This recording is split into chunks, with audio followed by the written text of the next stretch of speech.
এর সত্যটা কি আছে, আসলে কি ঘটেছিল একটু বিস্তারিত জানাবেন। আজকে আমাদের পঞ্চায়েত সমিতির একটা পূর্ত স্থায়ী সমিতির মিটিং ছিল। সেই মিটিংটায় আমরা সব মেম্বাররাই উপস্থিত ছিলাম।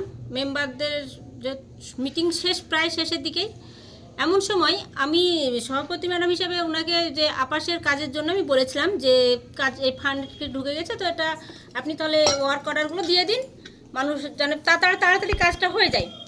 কাজটা তখন উনিও বললেন কি, আর সেই সঙ্গে আমার পূর্ত সাহেবও কিন্তু এটাই বলেছিলেন। আমি বললাম আজকে পূর্তের মিটিং যখন আমার এনএস উপস্থিত আছেন, পূর্ত সাহেব উপস্থিত আছেন, তাহলে আপনি বলুন তাহলে কোথায় কোথায় ওয়ার্ক অর্ডার বাকি আছে, সব কাজগুলো তাড়াতাড়ি করে দিতে হবে। তো আমি ফান্ড ঢোকার কথা আপনাকে তো বলতে আমি পারবো না, কারণ এটা বিডিওর হেডে, এটা আপনাকে কোনোদিন কি বলেছি যে বলবো আজকে?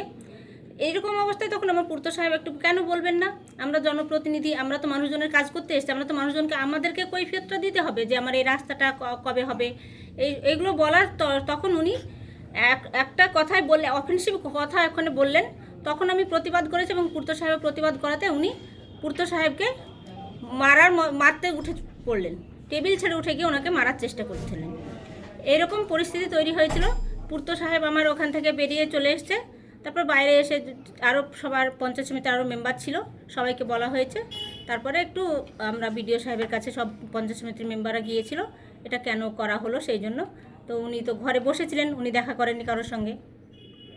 আচ্ছা, এই যে আপনি বলছেন যে অশ্লীল না কোনো রাগ বা কোনো সমস্যা? অন্য কোনো রাগ বলতে আমার পঞ্চায়েত সমিতির পূর্ত সাহেবের নামটা এসআইয়ের খসড়া তালিকা থেকে বাদ দিয়েছিল। তখন থেকে একটা ওনার চক্রান্ত চলছেই যে মেম্বারদেরকে কিভাবে মানে ক্ষতিগ্রস্ত করা যায়। এর আগে আপনারাও হয়তো জেনে থাকবেন, বা যারা জেলা পরিষদের মেম্বার আছে তজিমুদ্দিন খান সাহেব, ওনার নামটাও বাদ দিয়েছেন। উনি এটা করেছেন বলে ওনার সঙ্গে একটা ব্যক্তিগত রাগ উনি ওখানে প্রকাশ করলেন। এটা কেন করছে উনি, কি মনে হচ্ছে আপনাদের?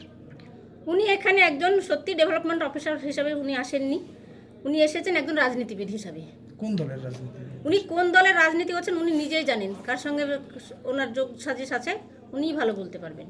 আপনারা কি মনে এই করেন? যে যেখানে পুলিশ হ্যাঁ, পুলিশ এসেছিল, এখানে পুলিশ প্রশাসন এসেছিল। আমরা প্রশাসন আমাদেরকে যেভাবে বললেন, আমরাও প্রশাসনকে আশ্বস্ত করেছি যে আমরা ঠিক শান্তি শৃঙ্খলা বজায় রেখেই আমরা আন্দোলন করব। আর আমরা চাইছি না এই ডোমকলে এই বিডিও সাহেব থাকুক। এই বিডিও সাহেব এই ডোমকলে থাকলে ডোমকলের সাধারণ মানুষের অনেক ক্ষতি হয়ে গেছে, আরও হবে সামনের দিনে। ভাতা, লক্ষ্মীর ভাণ্ডার বলুন, মানবিক ভাতা বলুন, উনি সবগুলোকে বন্ধ করে দিয়েছেন। মানুষ ঘন্টার পর ঘন্টা সেখানে বসে থাকছে, কোনো কাজ হচ্ছে না। শুধু ওনাদেরকে বোঝানো হচ্ছে যে না আপনাদের নামটা এক্সেলে তুলে দেওয়া হচ্ছে, এন্ট্রি করা হচ্ছে, কিন্তু যে টাকাটা, যে মুখ্যমন্ত্রীর যে স্বপ্নের প্রকল্পের টাকাগুলো পেতে পেতে মানুষ বঞ্চিত হচ্ছে, ওটা উনি করতে পারেন না এইভাবে। এই জন্য আমরা চাইছি না যে উনি এই ডোমকলেই থাকুন। এখানে ধরেন এরকমই আন্দোলন চলবে। আর সত্যি কথা বলতে ডোমকলবাসী কোনো রকমের সাহায্য পাবে না, সরকারি সাহায্য থেকে একদম পুরোপুরি বঞ্চিত হবে। ঠিক আছে।